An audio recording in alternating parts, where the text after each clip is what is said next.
Good morning and welcome to the Central Bank of Kenya Monetary Policy Committee press conference. Today is the 27th of November 2020. The Monetary Policy Committee of the Central Bank of Kenya held its meeting yesterday on November 26th. The press release was sent out and we hope that you've all managed to receive it and interact with it. And so, as we traditionally do on the day after the MPC, we have a press conference that will be hosted by the Governor of the Central Bank of Kenya, who's also the chairman of the MPC, Dr. Patrick Njoroge. He will go through his statement and his remarks. After that, we shall be welcoming questions and answers from you, the members of the media, analysts, and all the rest. As we have told you on all platforms, you can send in your questions via Slido. That's www.slido.com. The meeting ID is #MPC11. When you send your questions, please make sure you identify yourself by name and institutions, and then we shall then take those questions at the appropriate time.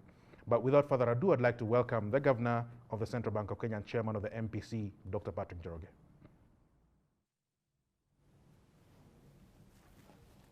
Thank you very much, and good morning to all of you. So as you expect, we will go through some of the points that came up in the discussion yesterday at the MPC.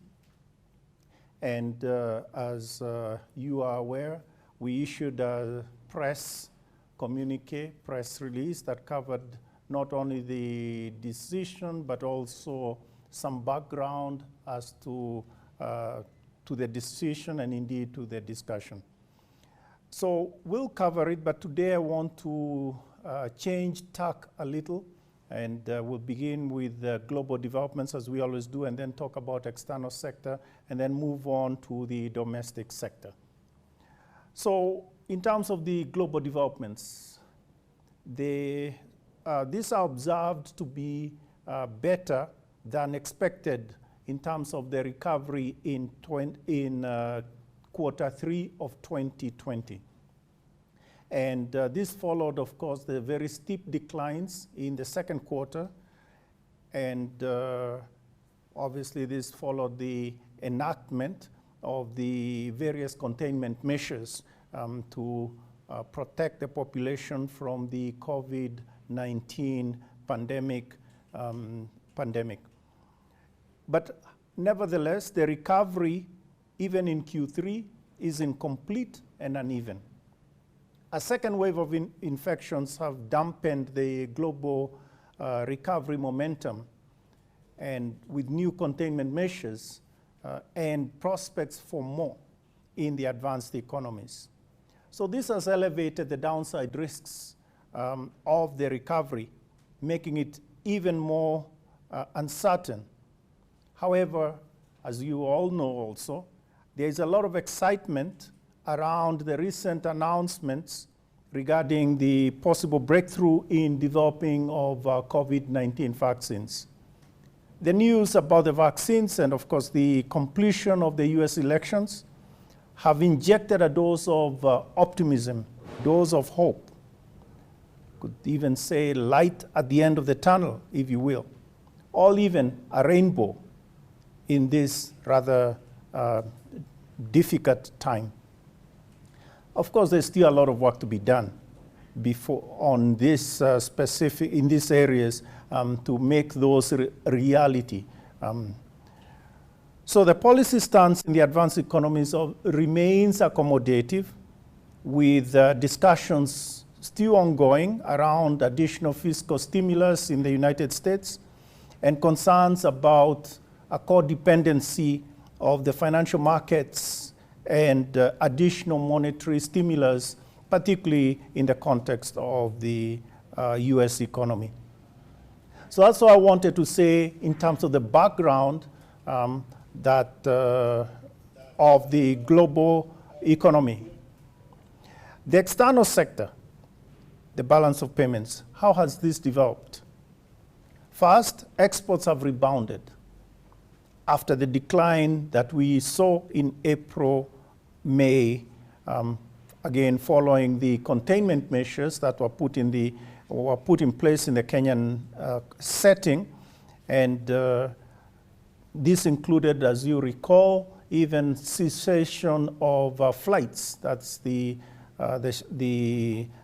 closing of the skies, termination of flights out of Kenya, passenger flights into and out of Kenya.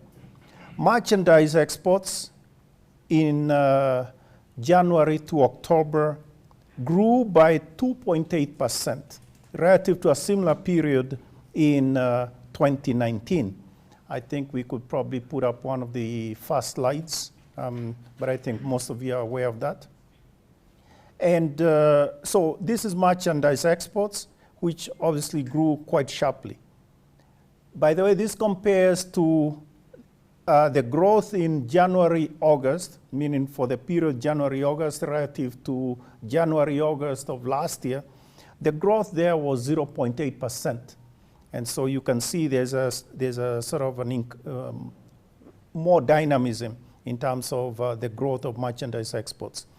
What really underlay this rebound of exports? First is tea exports. And we can go to the next slide. This increased, there was increased production, and minimum disruption in international supply chains, that is with regard to tea. And to end September, production was up 33%. And the volume of tea exports, January to October, again, relative to January to October 2019, was up 23%. The value also of exports during those 10 months was also up 13% relative to a similar period in 2019. On horticultures as well, horticulture is also normalized, or in a sense also rebounded well, after normalization of demand in the purchasing countries and adequate cargo space or return of normal travel, and therefore adequate cargo space, including maybe the increase in cargo space through freighters, etc. And in terms of vegetables, for instance, vegetable exports, the volume of that in the period January to October was up 66% relative to a similar period in 2019, and the value was up 17%. I think that is clear. It doesn't quite add it all. This is what is shown on the screen is the quarterly numbers, but in terms of the 10-month period, it is 17%. Now we go to flowers. Next slide, please. Flowers have been an interesting dynamics, as it were. You can see towards the end, meaning the period July through October, the exports of flowers, they've actually been generally larger than the same period last year. And we reported on the growth rate July, October relative to July, October 2019. The point is that actually the recovery has taken place since May, but June was a month that was quite distorting. It distorts the numbers in a sense, if you excuse the term, because actually in June of 2019, there was unusually large exports because of some constraints, production constraints that were seen in a competing sort of producing country. And therefore, Kenya was able to expand its exports more than, beyond even the normal limits, as it were, production limits, etc. So that's why that number is so out of line, as it were, relative to where it ended up in 2020. But bottom line here is that you can see the flower exports have actually recovered quite well. Now on fruits and nuts, the volume of fruits and nuts exports That also has increased by 45%, and the value has also increased by 3.7%. Bottom line is these were the drivers, or the principal drivers of export, the rebound in exports, more generally speaking. But there has been also good progress in other products, etc. On imports, these have declined, and January to October, these were down about 13% relative to 2019, reflecting mainly lower oil imports with the lower international prices. Currently, the price of Marban oil, which is our sort of benchmark oil, is at $44.2 per barrel, which is a far cry from where it was, say, a year ago, etc. But nevertheless, chemical imports have increased by 3%, while manufactured goods have fallen by 9%. Machinery and transport goods have also fallen by 16%. So on the whole, even as oil dominates, the other indicators, the other, let's say, imports, broadly speaking, have also declined. Chemicals, as we have said, it's actually positive that it has increased because this really contributes to intermediate. These are part of the intermediate goods, which will be used for various processes going forward, manufacturing, etc. Remittances, next slide, please. Remittances have remained robust, as you can see. And in October, there were, the total number we received $263 million in inward remittances. And for the period January to October, the remittances have grown by 9%. This is something, obviously, that we don't take for granted, and next slide will show it. Yes, this is a very busy slide, but I think it's worth looking at it a bit more carefully. Unfortunately, it was, it is a picture, so it couldn't be improved. But basically, it groups countries, or it is a listing of countries, and it shows the level of remittances in the second quarter of this year and also the third quarter of this year. And the black bars are all quarter two. And you can see many of them, except the countries towards the right, many of them are actually declines. So this is the year-on-year change, in remittances. And you can see a lot of them were negative. However, the quarter three, the greens, a lot of them are still negative, but you can see that there are some positives. And Kenya is the one that is circled. You can see that, in a sense, it bends the trend. So you have Kenya, you have Bangladesh, you have, I guess, Dominican Republic, Pakistan, you have El Salvador, and a few others. But I think in terms of showing that, why remittances are important to us, or let's say the differentiation of our country, Kenya, versus other countries that are also dependent on remittances, we have done quite well, as this chart demonstrates. What's the bottom line? Next chart, please. The bottom line is that the current account deficit, for the 12 months to October, is estimated at 4.9% of GDP. And this compares to 5.3% of GDP in the year to October 2019. We project the current account, as shown on this chart, the current account deficit to be at about 5.1% in 2020, and then 5.2% in 2021. And that is obviously around where we expect it to be in the medium term. We've made the point that from our perspective, in the medium term or in the long term, we expect the current account to be around 5% of GDP. So that's more or less where we are, and that looks appropriate.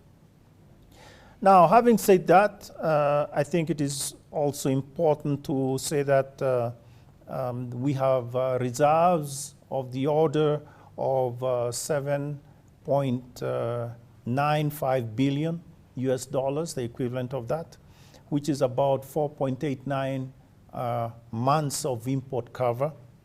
And we expect, therefore, given the dynamics in the current account, and we expect, therefore, the foreign exchange market to remain in relative balance. And this obviously should be reflected in the FX market in terms of the exchange rate, etc., which obviously is inconsistent with the screaming headlines that at times seem to grab your readers and indeed grab the journalists. The chart we have of the developments of the exchange rate, could you please show it?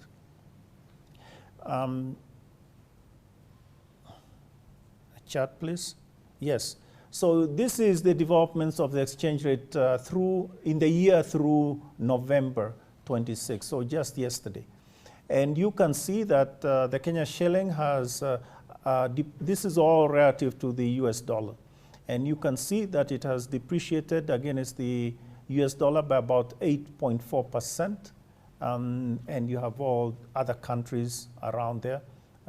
So more or less in the middle. Now, we had shown you last time the historical numbers. I'm not going to show you that. But I want to show you something else, which is the period March through through yesterday. So this is the period, let's say, post the COVID crisis. So from March 1 all the way to yesterday. So you can see again, Kenya is more or less in the middle, around 4.5% of depreciating against the US dollar. And I think it is, it's worth appreciating what is behind this, meaning we are true to our policy on the exchange rate, that we have a flexible exchange rate regime, and we don't have a direction in mind or a level in mind. We allow that to be determined in the market. The only thing we do is to minimize volatility, because volatility has significant financial stability risks. So we minimize that, but the rest of it, you can see, has not been, let's say, excessive, or whatever other words have been used by some of the, let's say, analysts or, reporters.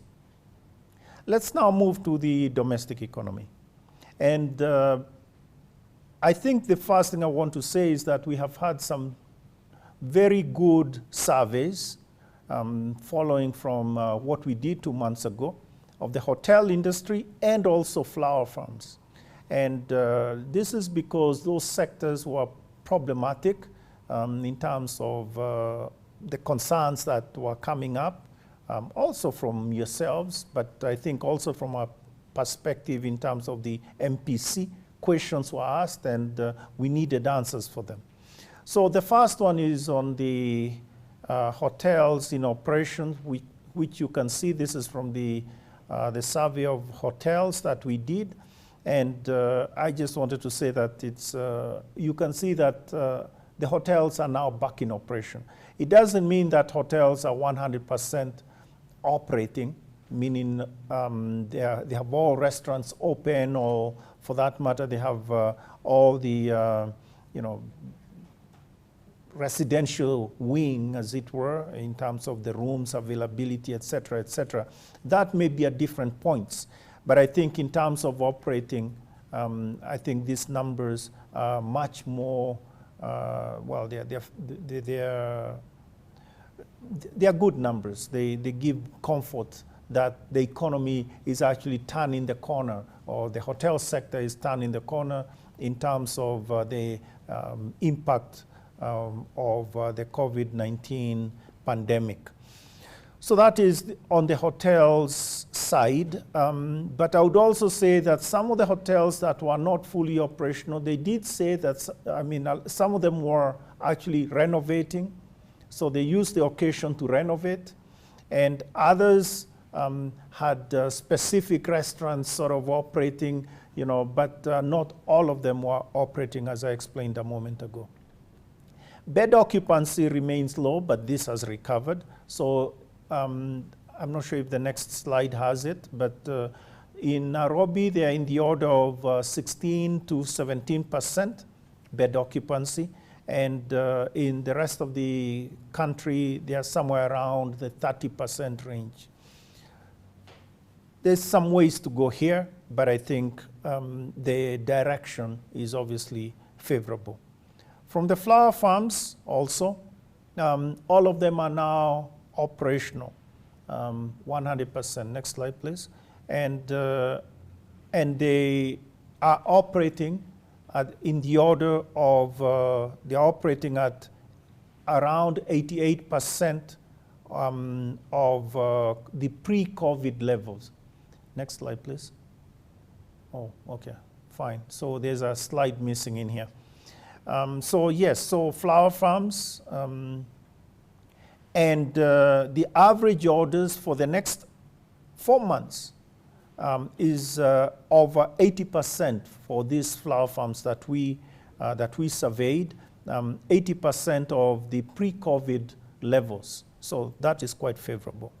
Of course, we had the standard MPC market perception survey, but in the interest of time, I will not cover it. Just to say that all 3 surveys will be put out on our website, so you can go in there and see what, try and what you can tease out from the data that is, the rich data, I should say, that is from these surveys. So now we move a bit to the bottom line, as it were. And here is where there has been a lot of discussion in the media and elsewhere in various platforms, discussions about the economic prospects and indeed the performance in 2020. And so what we have done is we used all available data. That is, obviously we know KNBS, which is the Kenya National Bureau of Statistics. They have released Q1 and Q2 data, their own estimates. We've looked also at, say, other sources, KRA, that's the Kenya Revenue Authority, both in terms of revenues and also in terms of other, underlying data, and then also leading indicators. So we've looked at the leading indicators for each one of the various sectors. And the sort of sum total of all that work is presented on the slide, which I think is probably the first time you are seeing such a comprehensive sort of positioning of sectors, growth rates, etc. On the left-hand side, the first three columns, that is data from KNBS. So those are data that I'm sure you have interacted with quite closely. And you can see, for instance, bottom line of the data at the bottom. 2019, the growth rate, the real growth rate of 5.4. And then in Q1 of 2020, growth rate of 5.2. And Q2, a growth rate of minus 5.7. Those are the numbers that you are well acquainted with. The point, though, is I need to stress that the quarterly numbers are year on year. So it is Q1 of, let's say, 2020 relative to Q1 of 2019, and the same with Q2, etc. So what we did is the next 2 columns is Q1 and Q2 the ones that have the asterisks on them.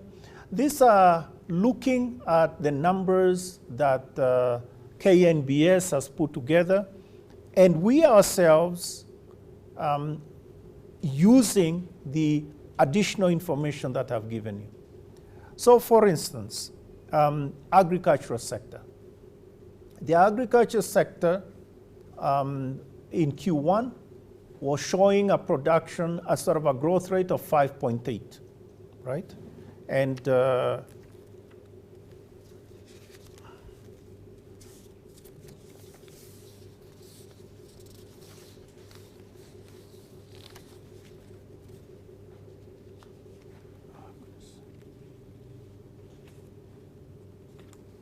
sorry.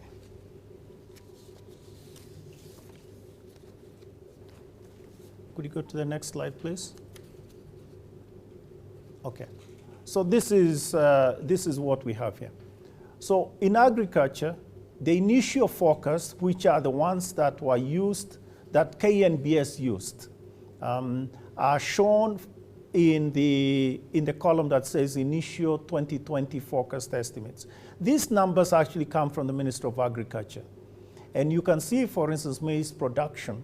The expectation was 36.9 million bags of maize.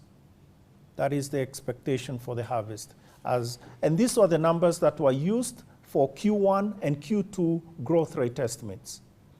So what happened is we have now looked again, talked to Ministry of Agriculture, and also looked at what is happening in the various crop growing areas. And we have come up with Ministry of Agriculture and others with the column, the forecasts that are shown in the September 2020 forecast production, right? I'm sorry, in the November, it's the November one that I should be talking about. So you can see that the forecast now is of maize production of 44.9% and 44.9 million bags of maize. And the same applies to all the other products, the main products as shown there. Again, this is using the information that has been provided to us, and again, validated in some sense, but has been provided to us by the Ministry of Agriculture. And therefore, we expect KNBS will be using those numbers, in their revisions of Q1, Q2, Q3, and Q4 data when they finalize the numbers for the year. So you can see, for instance, that the projection for maize relative to 2019, there's a 12% increase in the volume of maize, and so forth. You have all the other numbers. But we've done this not just for maize production or crop production, but also other things like milk, etc. So that is how, going back to the old slide, please. That's how we've come up with the new, that is the November CBK estimates of 5.8 in Q1, 6.2 in Q2, 6.8 and 5.6 in Q3 and Q4 respectively, totaling, doing it correctly, 6.2% for the year. So that's really how it is. And you can see on the last two columns the differences between, that is for Q1 and Q2, between ourselves and KNBS. And I want to mention then a few. Obviously, you can see in Q1, there is a large difference with agriculture of 0.9%. In terms of 0.9%, they had 5.8, and we have, they had 4.9, and we have 5.8. The other numbers that are worth looking at are accommodation and restaurant. And I think the point is this in Q2, that is why you can see significant differences, 18.9%. We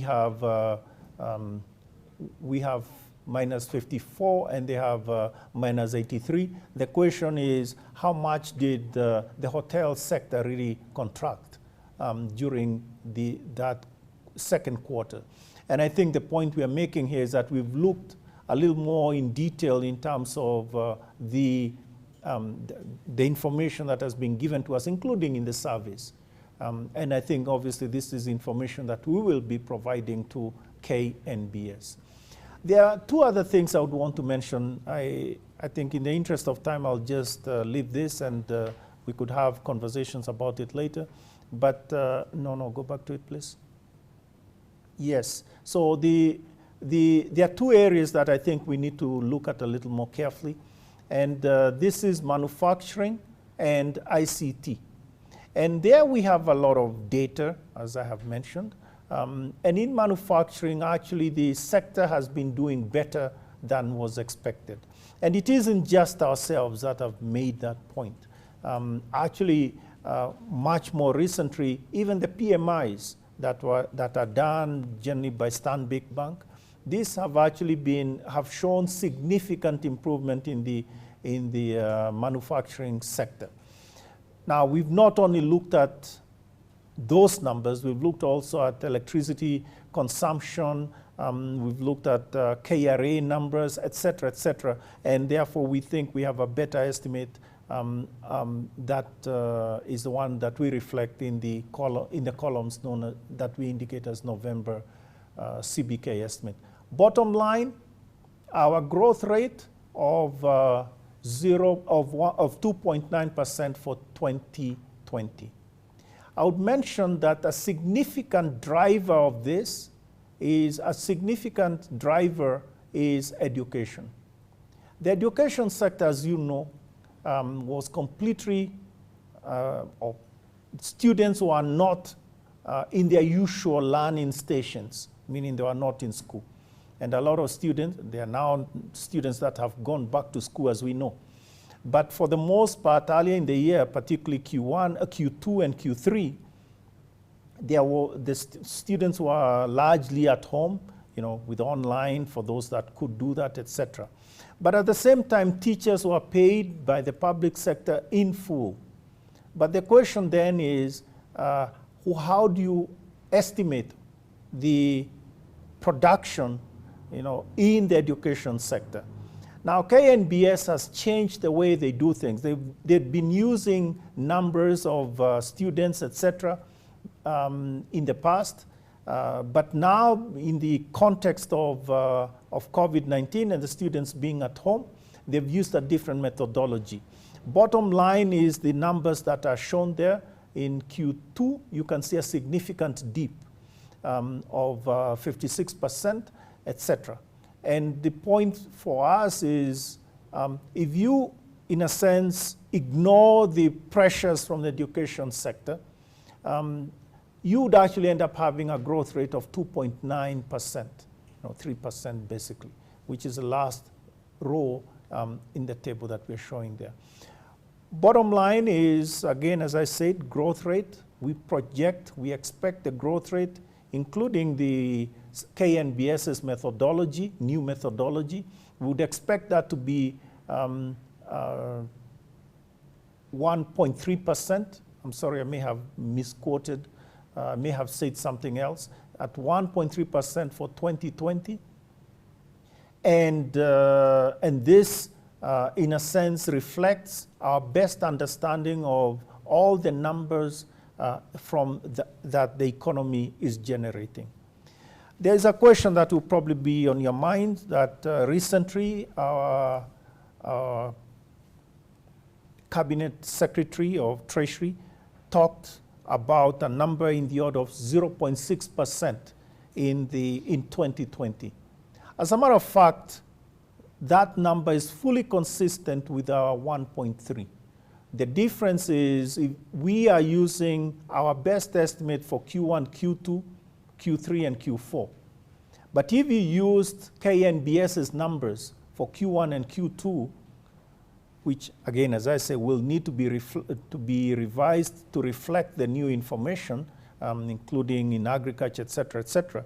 So if you use that, that is, if you use, for instance, in the growth rate of minus 5.7 in Q2 and 5.2 in Q1, then you'd have a number in the order of 0.6, which is the number that the CS quoted. So these numbers really are consistent.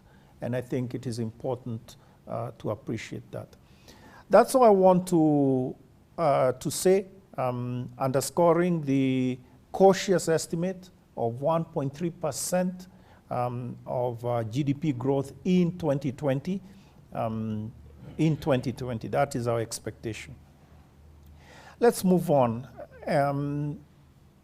The banking sector, just to say a few things there, it remains stable, it remains resilient, adequate liquidity, and well distributed in the sector, both in terms of, well distributed. Of course, credit risk remains elevated, and NPLs have remained at, is the NPL ratio, has remained at 13.6% in August and August through October. So that has been stable there.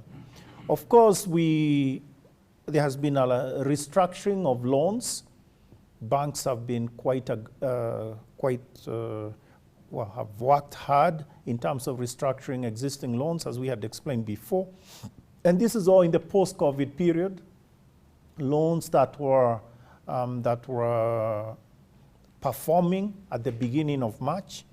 And the total number of loans, or total value of loans, is 1.38 trillion that have been restructured. 46.5% of the total loan book, the sector's total loan book of 2.9 trillion. The question, as we explained last time, is the question that is important is why. And we explained this last time. In a sense, the idea here was for banks to protect their balance sheet. So in the short term, due to COVID, their borrowers will generally have less to pay. So they'll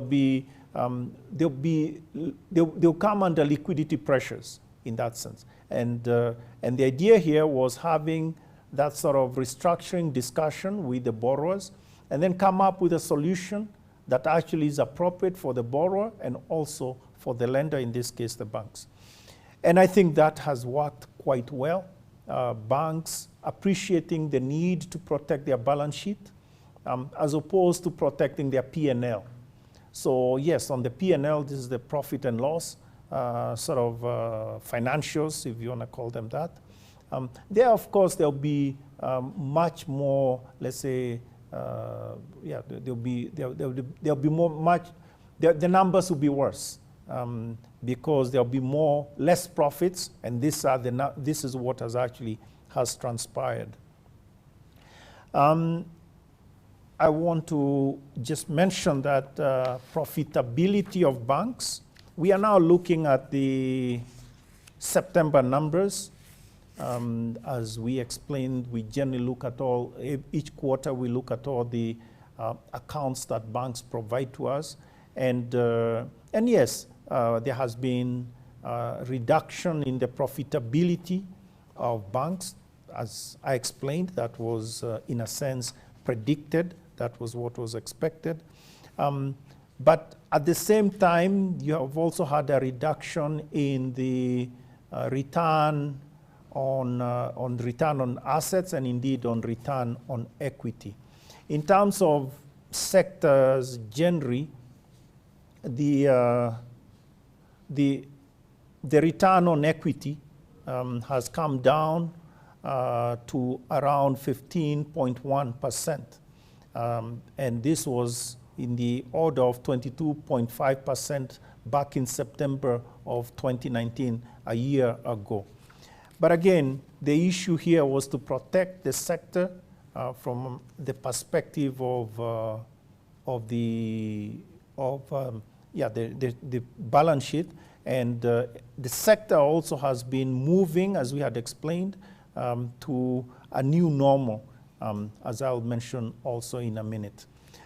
Return on assets and return on equity at September 2020 stood respectively at 1.8% and 15.8%, which is down from 2.7% and 22.5% in September, as I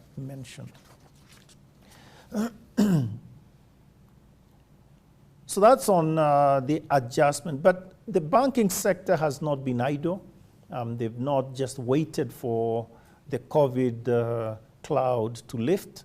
They have been acting in the context of the new normal and strengthening their business models. And one of the things that we have seen and that you have seen is a lot of action, even during this period, with regard to mergers, acquisition, etc. And I think there are several of these. In 2020, we have had the acquisition of Transnational Bank by Access Bank of Nigeria. We've had acquisition of Mayfair Bank by CIB Bank of Egypt. We've had the acquisition of Jamii Bora Bank by Cooperative Bank of Kenya, and also an external acquisition of Banque Commerciale du Congo by Equity Group Holding, by our own equity.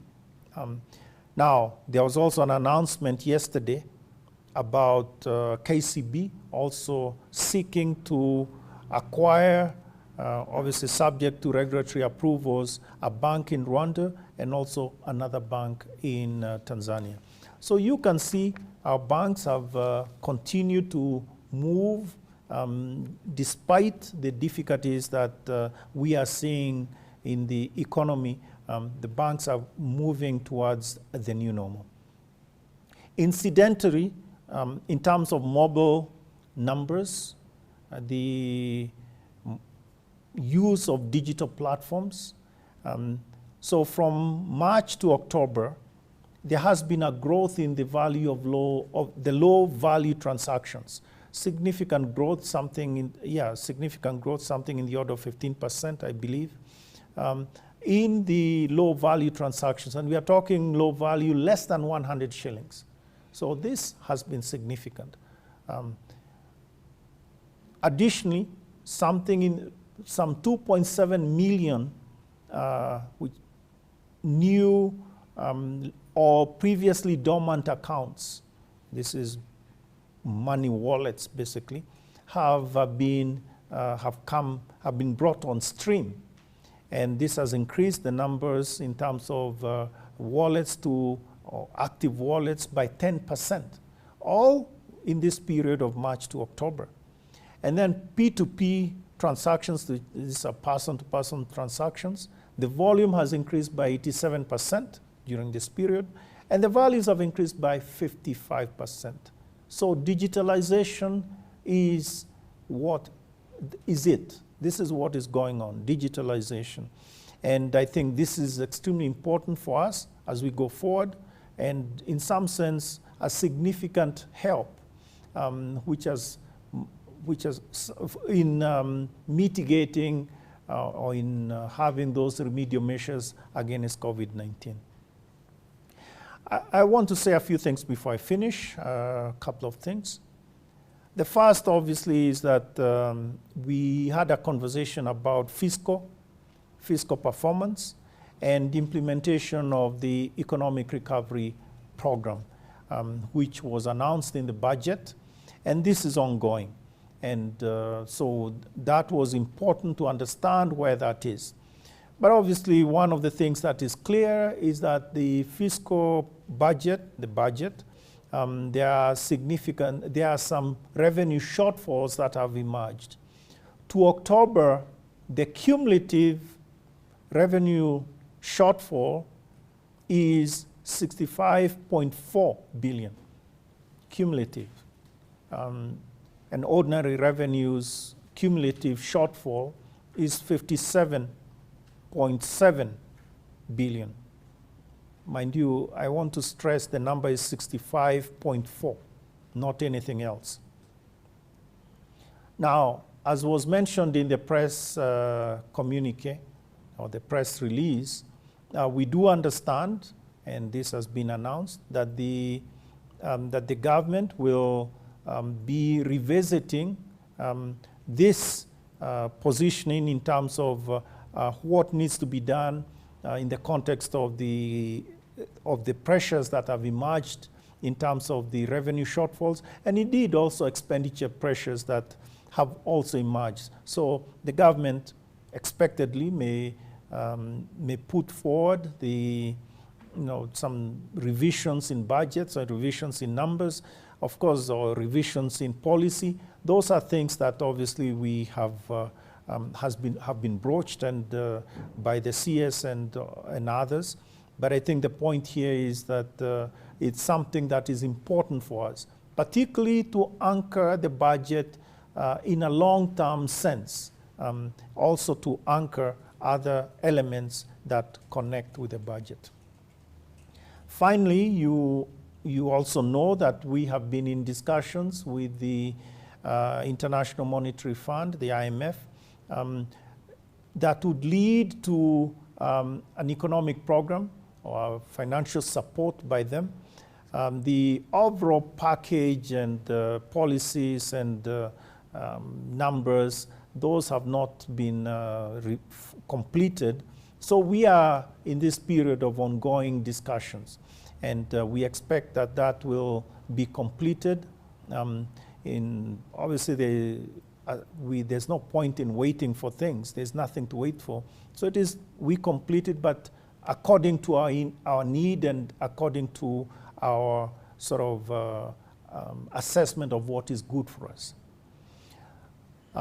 Finally, there was a conversation that had also been started in the context of the IMF program, and this was in the Debt Service Suspension Initiative, which is an initiative of the G20, and now the CS was very clear about where we stand as a country on the DSSI. The point, though, is that we need to look at it in the context of what is good for our country, and to look at the various risks that and benefits and weigh them as we go into this. But clearly, the CS in the previous debt document, I guess that was at the beginning of this year, did talk about having to look at the various options, all options on the table in terms of dealing with our debt and bringing it on a sort of a path that would lower it. It is currently sustainable that we've made that point before, but the point here is that we need to move away from the dangerous sort of margins, closer to the edge of the table and more to the middle of the where we should be. So those are the points I wanted to raise with you, and now I'm open to your questions. Thank you very much. Thank you very much. That was the Governor of the Central Bank of Kenya, Dr. Patrick Njoroge, who also is the chairman of the Monetary Policy Committee. Now, for the first time since I started doing this quite a few years ago, there are no questions whatsoever. So just checking from the last minute. Oh, there's one that's just literally come in 5 seconds ago. This is from Franklin Sunday. He's simply asking, will the Central Bank of Kenya extend the waivers on mobile transactions below 1,000 shillings beyond December 31st, 2020? That is the only question that we have. So Governor, you can take that one. Thank you very much. We are thinking about all the options. At this moment, we cannot announce that we will or we will not. I think the best thing is to be a bit more patient, and we'll say something in due course. Thank you very much. Franklin, you got in literally at the very last second, like someone who runs marathons for a living. So thank you very much for that one. And since we don't see any other question, we thank you very much for joining us this morning for the post-MPC press conference. This, as we said yesterday during the MPC, or rather in the MPC communique, is the last MPC meeting for the year, but as it usually says, if there's any need for the Monetary Policy Committee to meet at any point, then they will call for a meeting and we'll let you know in good course. But for now, thank you very much for being with us. If we don't see each other again, do have yourselves a Merry Christmas, lovely holidays, and a Happy New Year, and we'll meet again when we come back to speak to you. Thank you, And thank you and have a good afternoon.